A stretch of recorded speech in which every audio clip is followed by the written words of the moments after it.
"Get back, Chayton, or we'll shoot." The shout of a soldier pierces the crisp Montana morning in 1888 as Chayton clutches his bow eyes locked on his niece, Awee. The 10-year-old girl screams as men in stiff blue uniforms drag her from their Cheyenne camp, her small hands clawing at the air, led by the cold-eyed official. Caldwell, the men shove Awee toward a wagon bound for a boarding school far away.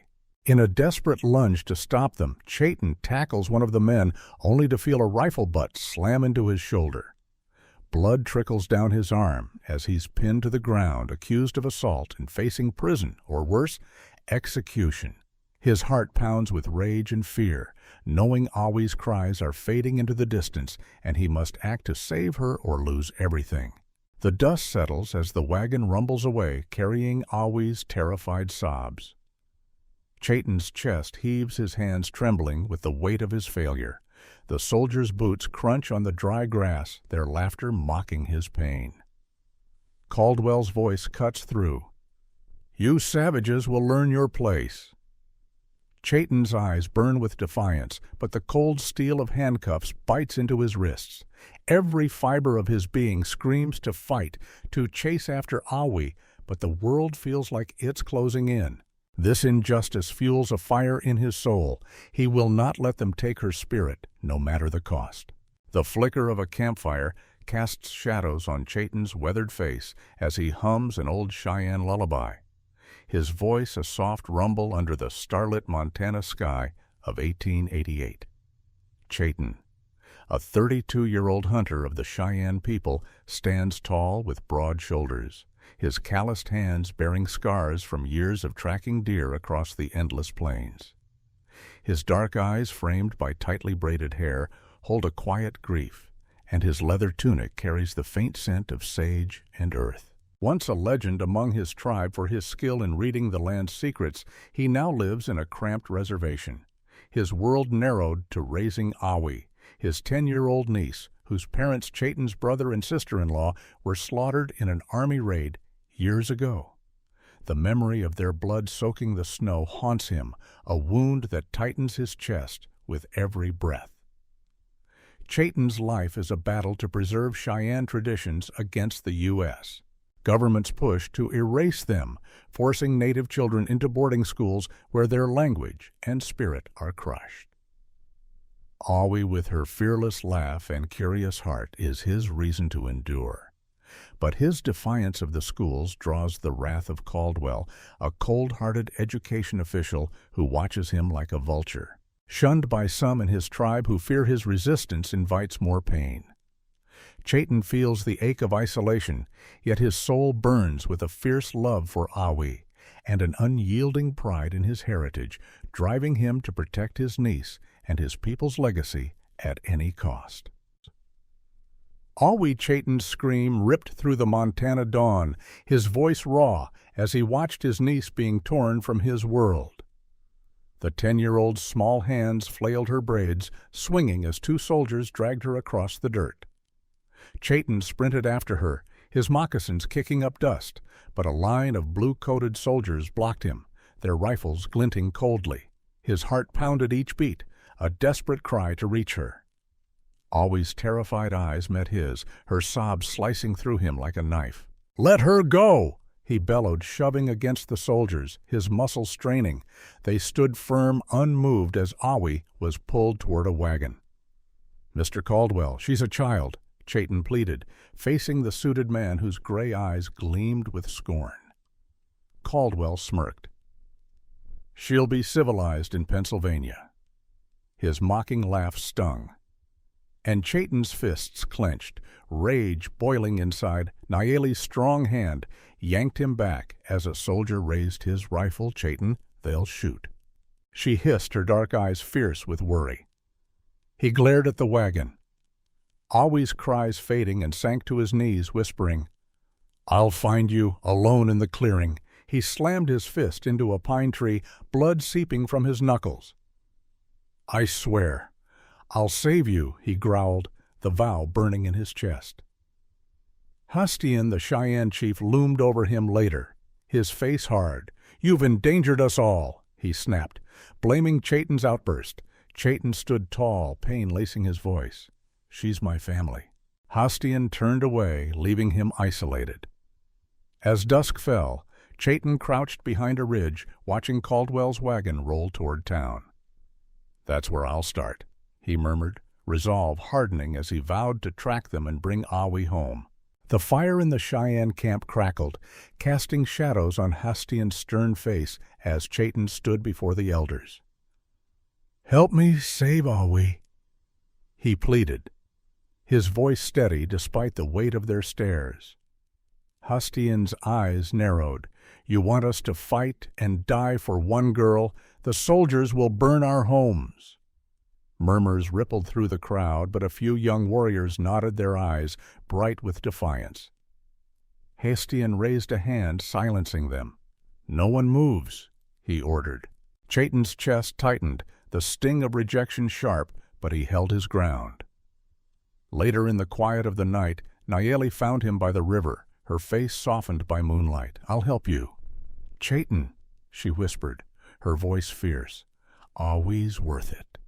His heart lifted, though isolation still gnawed at him. He remembered his father's words, "Protect our blood," and his resolve deepened. As he sharpened his arrows, Lomasi, a young Cheyenne girl, slipped him a small knife, her eyes shining with admiration. "For Awee," she whispered. Chayton nodded, gripping the blade. Lone, under the stars, he began plotting to follow Caldwell, knowing he'd face the danger on his own terms. Chayton pulled the tattered hat low over his eyes, his deerskin tunic swapped for a trader's worn coat. The market town buzzed with noise, but his focus was razor-sharp as he blended into the crowd. From a shadowed alley, he spotted Caldwell's wagon at a checkpoint. Awee's small form nowhere in sight. His heart raced, urging him closer, but a soldier's glance made him duck behind a barrel. Crouching low, he crept nearer. Ears, straining Caldwell's voice, carried Pennsylvania's waiting for her. The words hit like a stone. Time slipping away, Chayton's fingers brushed a scrap of cloth in the dirt. Awee's blue ribbon torn from her dress. He clutched it, his throat tight, and whispered a prayer to the Cheyenne ancestors for strength. A soldier's shout forced him to slip into the shadows, his mind racing. The ribbon was proof. Awee had been here, and he'd follow her trail, no matter the cost. As the wagons rolled on, Chayton vowed to act fast, the weight of her absence driving every step. The tavern's smoky air stung Chayton's eyes as he sat in a corner, his hat shadowing his face. "You look like a man with a story," said Thomas, a young white journalist sliding onto the bench across from him. His curious blue eyes studied Chayton, who hesitated, then spoke softly. "They took my niece Awee for a boarding school." He kept his suspicions about Caldwell's cruelty hidden, testing Thomas's trust. The journalist leaned in, voice low. "Caldwell's tied to powerful men." "I've heard rumors." Chayton's pulse quickened. Hope flickering. "Can you watch his office? Find out where she's going?" Thomas nodded, scribbling in a notebook. "I'll dig, but it's risky." "Stay sharp." Chayton's chest eased slightly, the first ally in his fight. As Thomas left, Chayton sipped his water, Awee's ribbon in his pocket, a constant ache. He felt a spark of possibility, but fear for her safety gnawed at him, urging him to keep moving. Moonlight bathed the town as Chayton slipped through the shadows, his steps silent near Caldwell's office. A flicker of lantern light drew him to a window where he saw Caldwell with a stranger, a gaunt man with sharp eyes, later known as Dr. Ellison Chayton. Pressed closer, heart-pounding, catching words that chilled him. Experiments and Indian children. Horror gripped him, his mind reeling at the thought of Awee in danger. He couldn't grasp the full truth, but the cruelty was clear. A patrol's boots crunched nearby, and Chayton dove behind a crate, his breath shallow. The soldiers passed, and he darted to a nearby shed, finding a crumpled paper inside scrawled with vaccine trials. His hands shook, rage and fear colliding. Awee wasn't just being taken, she was being used. He stuffed the paper into his tunic. resolve, hardening. "Nayeli needs to know," he whispered, slipping into the night determined to share this dark secret and save his niece. "They're monsters." "Nayeli," Chayton whispered, his voice trembling as he clutched the crumpled paper in his hand. The firelight in the Cheyenne camp flickered, casting shadows on Nayeli's face as she sat across from him, her eyes wide with shock. The night was cold, but the weight of his discovery burned hotter than any flame. He handed her the paper, the words "vaccine trials" scrawled in harsh ink. "They're not just taking Awee to school. They're using her, using all the children for experiments." Nayeli's breath caught her hand, covering her mouth as memories of her own lost child flooded back. "My son, he never came back from that place," she said, her voice breaking. Chayton's chest tightened, guilt gnawing at him for dragging her into this pain. "We need proof," she said, her jaw set, eyes fierce. "I'm with you." He nodded, grateful but heavy with fear for her safety. As they planned in hushed tones, Nayeli pressed a small Cheyenne charm into his hand, a beaded circle, warm from her touch. "For luck," she murmured. Chayton gripped it, his resolve strengthened, but a knot of dread grew, knowing the danger they faced. "We strike at dawn," Chayton said, his voice low and steady, as he knelt with Lomasi and 3 young Cheyenne warriors in the shadow of a hill. The air smelled of pine and earth, the pre-dawn sky still dark. Their faces, painted with determination, glowed faintly in the moonlight. Chayton traced a map in the dirt marking the narrow pass where Caldwell's wagons would travel. "We use the old hunting tricks, silent and fast," he said, showing them how to aim arrows to spook the horses. Lomasi, her eyes bright despite her youth, nodded eagerly, gripping her bow. Chayton's heart swelled with pride, but ached with worry, knowing he was leading them into peril. Nayeli, standing watch, gave him a reassuring nod, though her tight lips betrayed her fear. He taught them to move like shadows, their footsteps silent on the grass as they prepared. Chayton knelt alone, whispering a prayer to the ancestors. The charm Nayeli gave him pressed against his chest. The plan was set, but doubt lingered, a whisper that this might cost them everything. The first arrow sang through the air, striking the wagon's wheel with a crack. Chayton's heart raced as he loosed another, his bow steady despite the chaos erupting below, the wagon's lurched horses rearing as his small band of warriors struck from the cliffs, their arrows raining down. The soldiers shouted, scrambling for their rifles, but the narrow pass trapped them. Chayton signaled Lomasi to aim for the lead horse, hoping to halt the convoy. For a moment, victory seemed close, Awee's freedom within reach. Then a volley of gunfire exploded louder than thunder. Lomasi cried out, collapsing as a bullet grazed her leg. Chayton's stomach dropped, and he sprinted to her, dragging her behind a boulder as bullets chipped the stone. The soldiers, more than he'd expected, advanced with deadly precision. "Fall back," he shouted, his voice hoarse. He carried Lomasi, her blood soaking his arm, and led the others into the trees, his heart sinking as the wagons rolled on, Awee still out of reach. Guilt crushed him, the failure bitter as ash. Lomasi's shallow breaths echoed in the forest as Chayton knelt beside her, tearing a strip from his tunic to bind her wound. "I'm sorry," he whispered, his hand shaking as he worked the moonlight, revealing the pain in her young face. The others watched in silence, their faces etched with fear and defeat. Chayton's chest ached, the weight of his failed plan pressing down. "You can't give up," Lomasi said weakly, her voice fierce despite her pain. "Awee needs you." Her words pierced him, stirring memories of Awee's bright laugh, her trust in him.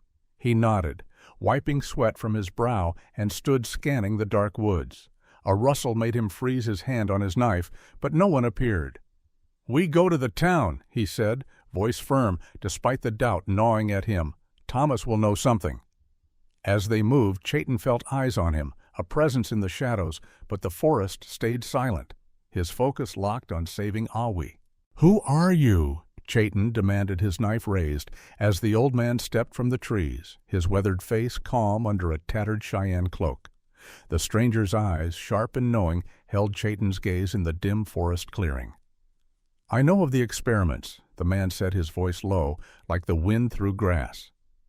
He offered a folded map, its edges worn, marking a path to the boarding school. Chayton hesitated, suspicion tight in his chest, but the man's words rang with truth. "Ellison's men are worse than you imagine."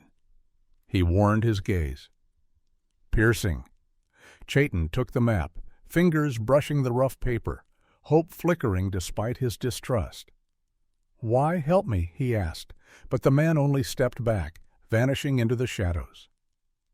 Chayton stood alone, the map heavy in his hand, Awee's face vivid in his mind. He tucked it into his tunic, deciding to follow its path alone, the stranger's warning echoing as he moved toward the town. The window creaked as Chayton pried it open, his heart pounding in the stillness of Caldwell's office. Moonlight spilled across the desk, papers scattered like fallen leaves. Disguised in a worker's coat, he'd slipped past the town's guards, his every step fueled by Awee's memory. He rifled through documents, his fingers trembling, until he found a ledger, its pages listing subjects and trials. His breath caught rage, surging at the cold words describing children like Awee. Footsteps echoed outside, and he froze, clutching the ledger. A guard burst in, shouting, and Chayton swung his fist, connecting with the man's jaw. Pain shot through his hand, but he grabbed the ledger and leapt through the window, landing hard on the dirt. A bullet grazed his arm, blood seeping through his sleeve, but he ran the ledger pressed to his chest. In an alley, he read the chilling truth children used for dangerous drugs. "I'll stop you," he vowed, his voice fierce, knowing Awee's life depended on it. "They're poisoning our children." Chayton's voice echoed in the Cheyenne camp, the stolen ledger trembling in his bloodied hands. The firelight cast harsh shadows on Hastin's face as the chief stared, his eyes narrowing with doubt. The gathered tribe murmured, some horrified, others skeptical, their whispers like a rising wind. Chayton's arm throbbed from the bullet graze, but he stood tall, holding up the ledger's damning pages, always in danger, not just from school, but from experiments. Hastin's jaw tightened. "You bring us fairy tales and expect us to fight," he snapped, turning away.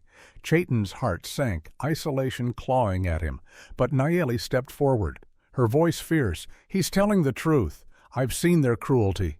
Her words swayed a few warriors, their eyes hardening with resolve. Chayton met her gaze, gratitude mixing with guilt for endangering her. He began training the willing fighters, teaching them stealth and precision, while Lomasi, limping but determined, offered to scout. As the camp quieted, Chayton clutched Awee's ribbon, vowing to prove the truth and save her. "A train's coming tonight," Chayton whispered, crouched with his small band of warriors in the tall grass near the railway. The moon hung low, silver light glinting off the tracks where Ellison's medical supplies would pass. His heart pounded the ledger's secrets, fueling his resolve. "We take their proof.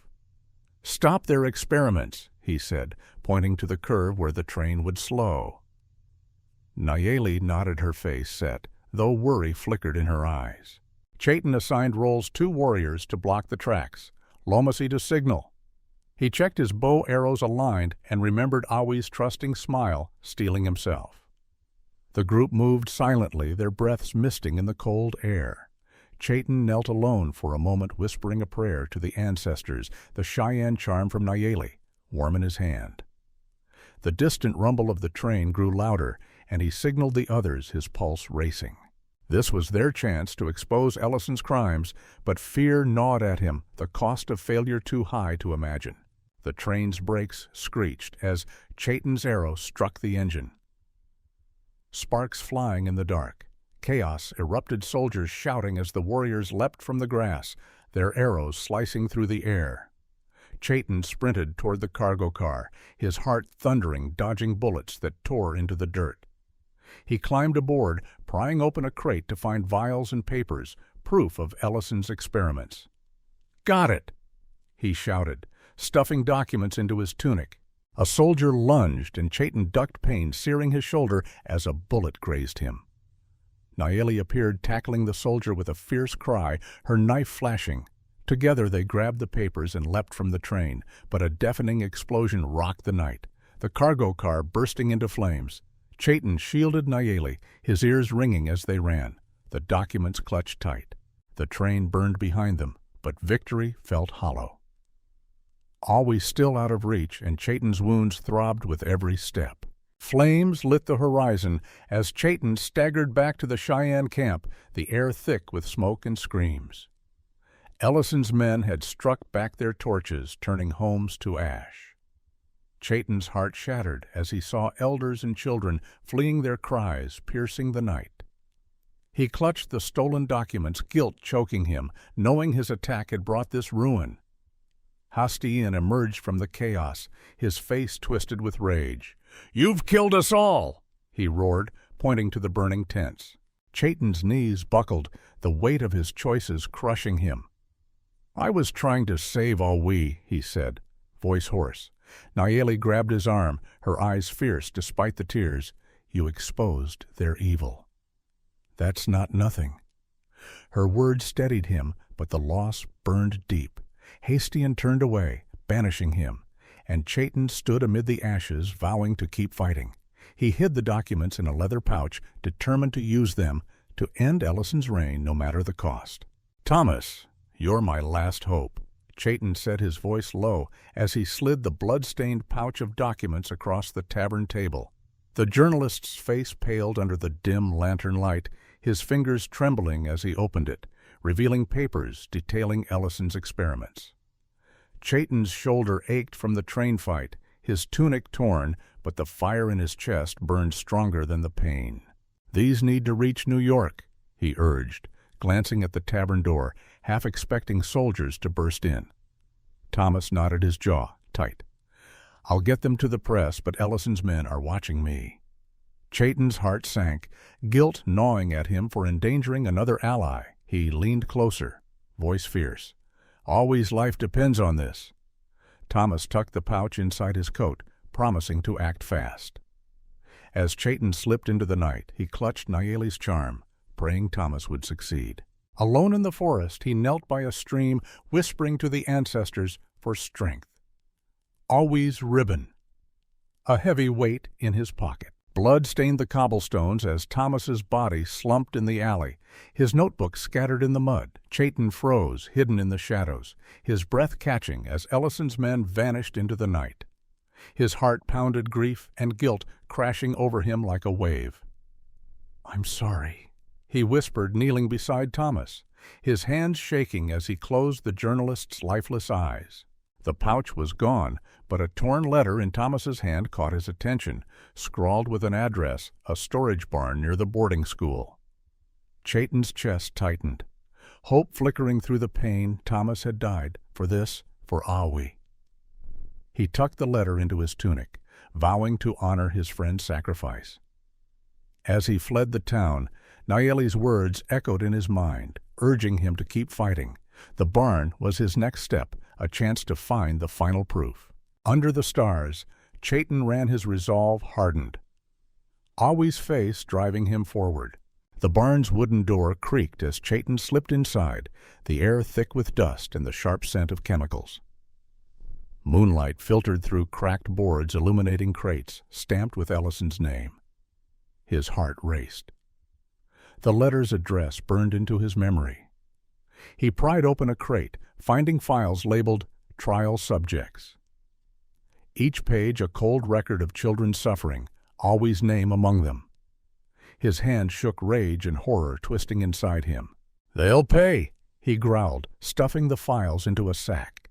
A lantern's glow flickered outside and Chayton froze, hearing boots on the gravel. Soldiers shouted, their shadows looming through the cracks. He bolted for a side door, but a rifle butt slammed into his head, stars exploding in his vision. He collapsed, the sack slipping from his grasp, Awee's name echoing in his mind as darkness swallowed him. When he woke, he was in chains, the files gone, his hope hanging by a thread. "They're in the forest," Nayeli whispered to herself, her fingers tracing Chayton's hidden trail through the trees.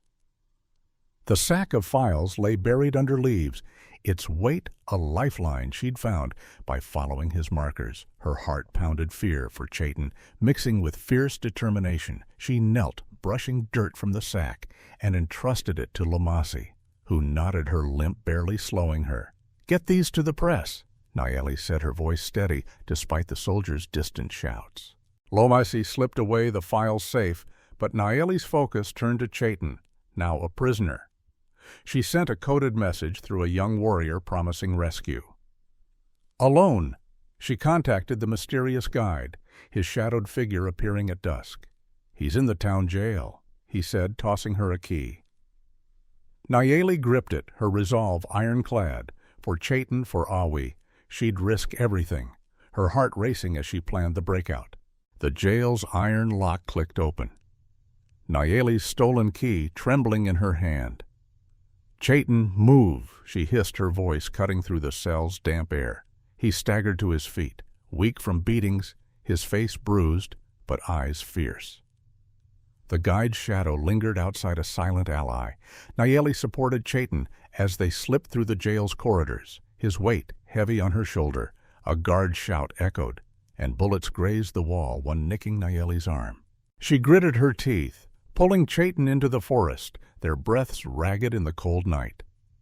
He stumbled, pain lancing through him, but her fierce grip kept him moving.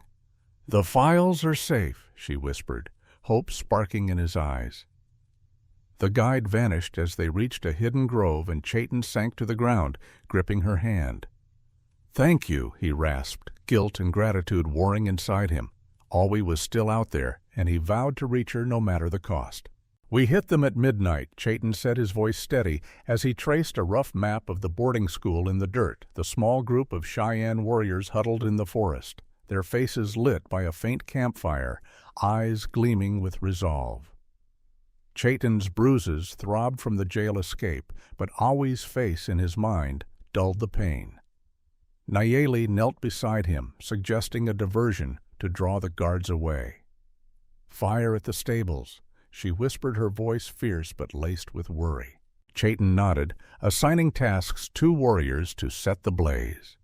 Lomasi to watch the gates. Despite her limp, he checked his bow, the arrow's feathers brushing his fingers, each one a promise to Awee. The group shared a quiet moment, their breaths misting in the cold air. Chayton clutched Nayeli's charm, whispering a prayer to the ancestors for strength. As they moved toward the school, his heart pounded, knowing this raid could save Awee or end them all. The boarding school's fence loomed like a prison wall, its iron spikes glinting under the moon. Chayton scaled it silently, his muscles straining, landing with a soft thud on the other side. He moved like a shadow, his moccasins noiseless on the gravel. A guard patrolled nearby, and Chayton lunged his arm, locking around the man's throat until he slumped unconscious. His heart raced as he crept toward the dormitory, the air thick with the scent of bleach and fear. Inside, he found the children's cells, their small forms curled under thin blankets. Awee lay in a corner, her face pale, eyes closed, her breathing shallow. "Awee," he whispered, his voice breaking as he lifted her frail body. She didn't stir her weight, light as a bird in his arms. Alarms blared as he ran. Guards shouting, a bullet grazed his leg. Pain searing, but he stumbled on Awee, clutched tight, determined to get her out. Flames roared from the stables, the diversion erupting as Chayton's warriors struck. The school grounds became a battlefield, gunfire cracking through the night. Chayton handed Awee to Nayeli, who cradled her eyes wide with fear. "Get her out," he shouted, turning to face the advancing soldiers. His arrows flew, each one finding a mark, but the enemy closed in, their numbers overwhelming. The warriors fought fiercely, their cries echoing, but one by one they fell, blood staining the grass. Nayeli hesitated, Awee limp in her arms, but soldiers blocked her path. Chayton charged, his knife flashing, cutting a way through. A bullet tore into his side, and he staggered, vision blurring. "Go!" he roared, shoving Nayeli toward the fence. The warrior's sacrifices burned in his chest. Their lives traded for this moment, and he fought on desperate to give Awee a chance. Nayeli's scream pierced the chaos as a bullet struck her chest, her body crumpling in front of Chayton. "No," he bellowed, dropping to his knees, his hands catching her as blood soaked her tunic, her eyes fierce, even in pain, locked onto his. "Save Awee," she gasped, her voice, weak fingers clutching his arm. Chayton's heart shattered, tears blurring his vision as he held her, the battle raging around them. Nayeli's breath faded, her hand falling limp, and a sob tore from his throat. "I'll finish this," he vowed, her sacrifice, a fire in his soul. He lifted Awee still unconscious and ran soldiers closing in. Using the smoke from the burning stables, he slipped through the fence, his wounds screaming with every step. Nayeli's death weighed like a stone, but her final words drove him, Awee's fragile form, his only focus. The cave's damp walls glistened as Chayton laid Awee on a bed of pine needles, her shallow breaths barely audible. Blood seeped from his side, staining his tunic, but he ignored the pain, his trembling hands brushing Awee's pale cheek. "Stay with me," he whispered, his voice cracking as he checked her pulse, weak but steady. Her closed eyes and limp form tore at his heart. Nayeli's sacrifice, a fresh wound in his soul. He bandaged his wounds with torn cloth, each movement agony, and prayed to the ancestors. Nayeli's charm clutched tight. Footsteps crunched outside, and Chayton gripped his knife ready to fight. Two soldiers appeared, their rifles raised, but he lunged silent and fierce, dropping them with swift strikes. Exhausted, he sank beside Awee, whispering her name as darkness crept into his vision. His body gave out, collapsing beside her, the cave swallowing them in silence. Lomasi, Chayton's hoarse voice, broke the stillness as he woke to her gentle touch, her face lit by dawn filtering into the cave. She and a young warrior had found them, their eyes wide with relief. "You're alive," Lomasi said, her voice soft but firm, her limp not slowing her. She knelt, checking Awee, who stirred faintly, a flicker of hope in Chayton's chest. The files reached the press. Lomasi said, her words a lifeline the world's starting to know. Chayton's heart lifted, but Nayeli's death crushed him, guilt heavy as stone.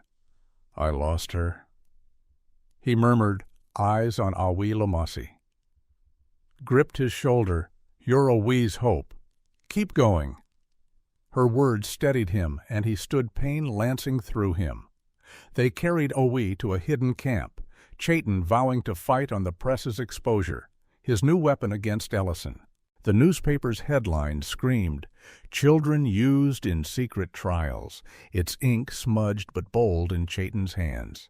Hidden in the forest camp, he read the article, Thomas's files, sparking outrage across the country. His chest swelled with hope, but Awee's frail form, still unconscious beside him, tempered it with fear. "You'll see this through," he whispered to her, brushing her hair. Lomasi brought news of protests, the public demanding justice. Chayton decided to go to Washington to testify and end Ellison's crimes. "I'll watch," Awee. Lomasi promised, her eyes fierce. Chayton tucked Nayeli's charm into his pocket, its weight a reminder of her sacrifice. He prepared for the journey, his wounds aching, but his resolve unbreakable. As he left, he looked back at Awee, her small hand twitching, and prayed she'd wake to a world where justice prevailed. "Keep moving," Chayton hissed to himself, his boots sinking into the forest mud as he trekked toward Washington. The night was thick stars hidden by clouds. His wounds throbbing with every step, Ellison's men ambushed him at a riverbank, their knives gleaming. Chayton fought his knife, flashing blood, mixing with sweat as he downed two attackers. A blade nicked his arm, but he ran heart-pounding, the Washington skyline, a distant promise. A stranger, a wiry man with kind eyes, found him slumped by a tree. "You're the Cheyenne fighting for the kids," he said, offering a horse. Chayton nodded, too weak to speak, and accepted hope, flickering. The man's help carried him closer to his goal, but Awee's frail face haunted him, urging him to reach the capital before Ellison's men could stop him. "They'll hear the truth," Chayton vowed, standing in a Washington boarding house, his reflection grim in a cracked mirror. A lawyer. A tall woman with sharp eyes listened as he recounted Awee's kidnapping and the experiments, her pen scratching notes.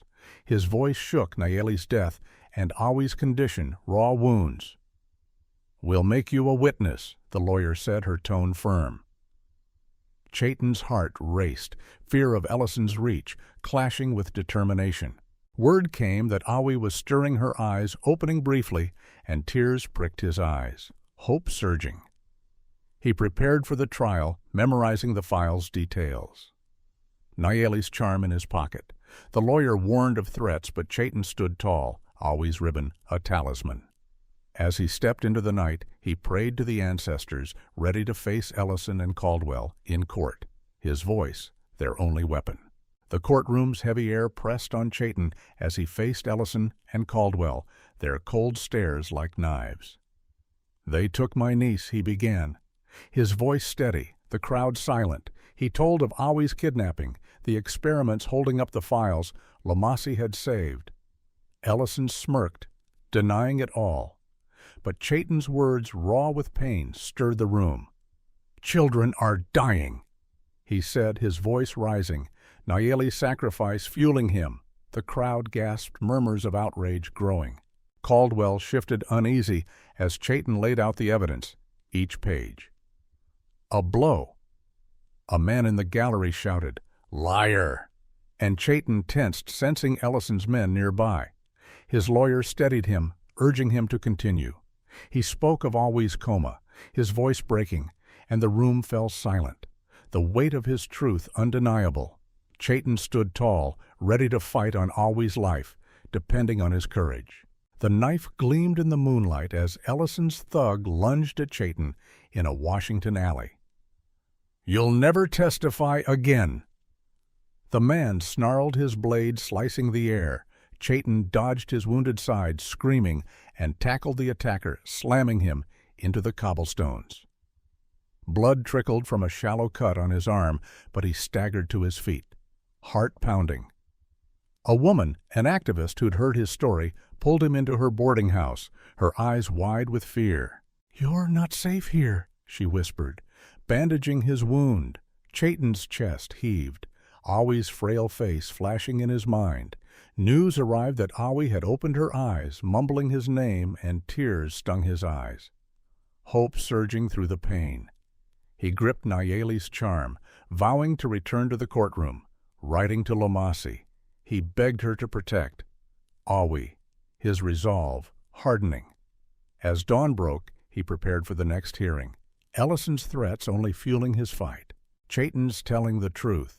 A protester's shout rang through Washington's streets, where crowds waved signs demanding justice for the Cheyenne children.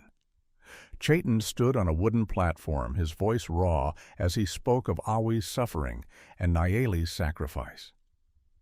The crowd's cheers washed over him, their faces a sea of hope and anger, but his heart ached, knowing Awee still lay weak. "They stole our future," he said, holding up Awee's ribbon, its blue fabric faded but heavy with meaning. Tears glistened in the listeners' eyes, their applause shaking the ground. Newspapers spread his words, each headline chipping away at Ellison's power. Chayton's wounds throbbed, but the people's support lifted him a shield against the threats lurking in the shadows. As he stepped down, he whispered to Nayeli's spirit, promising to finish her fight, ready for the final courtroom battle. The gavel's crack silenced the courtroom as Chayton faced Ellison and Caldwell one last time. Nayeli died to protect Awee.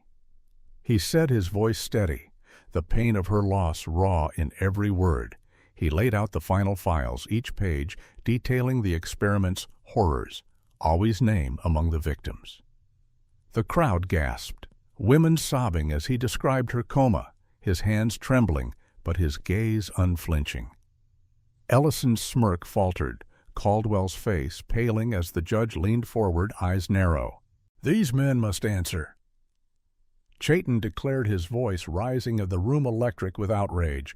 The judge called for a full investigation, and cheers erupted. But Chayton's heart stayed heavy.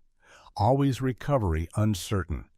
He left the stand, Nayeli's charm warm in his pocket, knowing the fight wasn't over, but feeling the tide turning justice within reach. Awee's small hand twitched in Chayton's as he sat beside her in the rebuilt Cheyenne camp, her eyes fluttering open. "Uncle," she whispered, her voice weak but alive. And Chayton's heart leapt, tears spilling down his cheeks. "I'm here," he choked, pulling her close, her frail body warm against his. Lomasi smiled nearby, her limp easing, and told him the tribe was healing their spirit, unbroken. But guilt gnawed at Chayton. Nayeli's death a shadow he couldn't shake. "Komishui." "I failed her," he murmured, staring at the horizon. Lomasi shook her head. "You saved Awee. Nayeli would be proud." The camp bustled tense, rising from the ashes, and Chayton kissed Awee's forehead, vowing to protect her forever. At dusk he prayed to the ancestors, thanking them for Awee's life, his heart torn between joy and sorrow. The healer's herbs filled the tent with a sharp scent as Chayton watched Awee struggle to sit, her movements slow, her eyes dim from the experiment's scars. "Will I be okay?" she asked, her voice small, and Chayton's throat tightened, knowing the drugs had left permanent damage. "You're strong," he said, forcing a smile. Though his heart broke, he sought cures. Writing to distant tribes, but each healer shook their head, their faces grim. Chayton returned, vowing to care for Awee, always his love fiercer than his grief. With Lomasi, he built a healing lodge, its walls painted with Cheyenne symbols. He began teaching Awee their stories, her weak hands tracing the patterns as she listened. A spark of joy in her eyes. Chayton found purpose in her smile, each moment a fight against the experiment's legacy. His resolve a tribute to Nayeli's sacrifice. The healer's herbs filled the tent with a sharp scent as Chayton watched Awee struggle to sit, her movements slow, her eyes dim from the experiment's scars. "Will I be okay?" she asked, her voice small, and Chayton's throat tightened, knowing the drugs had left permanent damage. "You're strong," he said, forcing a smile. Though his heart broke, he sought cures, writing to distant tribes, but each healer shook their head, their faces grim. Chayton returned, vowing to care for Awee, always his love fiercer than his grief. With Lomasi, he built a healing lodge, its walls painted with Cheyenne symbols. He began teaching Awee their stories, her weak hands tracing the patterns as she listened, a spark of joy in her eyes. Chayton found purpose in her smile, each moment a fight against the experiment's legacy. His resolve a tribute to Nayeli's sacrifice. "I was wrong," Chayton Hastiin said, his voice heavy as he stood before the tribe, the firelight softening his weathered face. The camp buzzed with rebuilding tents rising like promises from the ashes. Chayton met the chief's gaze, his chest tight with old wounds but open to healing. "You fought for our future," Hastiin admitted, offering his hand. The tribe gathered for a ceremony, their voices rising in a song for Nayeli and the fallen, the drums echoing across the plains. Chayton spoke, his voice steady, urging the Cheyenne to guard their culture. Young warriors cheered, their eyes bright with pride, and Chayton felt Nayeli's spirit in the wind guiding him. He vowed to lead with courage, the weight of loss, tempered by the tribe's unity, their strength, a beacon for Awee's generation. Nayeli's letter crinkled in Chayton's hands, its words scrawled in haste. "You'll save her, I know it." Found among her belongings, it broke him, tears falling as he sat by the river, the water reflecting the stars. Her faith in him burned bright, easing the guilt that clung like a shadow. "You were right," he whispered, clutching the letter, her sacrifice fueling his purpose. He named the healing lodge after her, its door carved with her favorite sunburst pattern. Teaching the children Chayton shared, Nayeli's stories. Awee listening despite her weakness, her small voice repeating the tales. The tribe's spirit grew, Nayeli's legacy woven into their songs. Chayton's heart ached, but her words lived on, a light guiding him as he built a future for Awee and the Cheyenne. The hill where Chayton's father died stretched before him, the grass whispering memories of that brutal day. "I've kept my promise," he said, kneeling at the unmarked grave. His voice soft but firm. The wind carried the scent of sage, and Chayton prayed, feeling his father's strength in the earth. He'd fought like his father for family, for honor, and now carried that legacy forward. Returning to camp, he found Awee, drawing her shaky lines, forming him and Nayeli under a bright sky. "It's us," she said, her smile weak but warm. Chayton's eyes stung the image, a gift healing old wounds. He held her close, vowing to live for her for the tribe. His heart steady as he embraced the path ahead, anchored by love and duty. "We build our own way," Chayton declared, standing before the tribe, the plains stretching wide behind him. He proposed a self-sustaining community, schools to teach Cheyenne ways, fields to feed their people. Hastiin nodded, naming Chayton a leader, the weight of trust, heavy but welcome. The tribe cheered their voices, a chorus of hope. Chayton taught Awee to shoot a bow, her frail hands guided by his, her laughter a fragile but precious sound. "You're getting strong," he said, his heart swelling as she grinned. The camp grew tense, replaced by sturdy lodges, children's voices filling the air. Chayton looked to the horizon, Nayeli's charm in his pocket, feeling the ancestors' pride. Awee's progress, though slow, was his victory, a promise of a future worth fighting for. Ellison and Caldwell's prison sentences rang out in the newspapers, their experiments halted. The boarding schools now watched closely. "We did it." "Awee," Chayton whispered, sitting by her side, her hand small in his. The Cheyenne lands remained theirs, their culture fierce and alive, but the cost. Nayeli's life, Awee's scars, the fallen warriors cut deep. Chayton led the tribe, his voice steady, as he guided them through rebuilding their lodges standing tall. Awee, though weakened forever, smiled as she learned Cheyenne songs, her spirit unbroken. Chayton became a symbol of courage, his story sung by the fires. Nayeli's sacrifice, a heartbeat in every tale. The tribe thrived their unity, a testament to love and defiance. And Chayton, watching Awee grow, found peace in their hard-won freedom, the plains echoing with hope.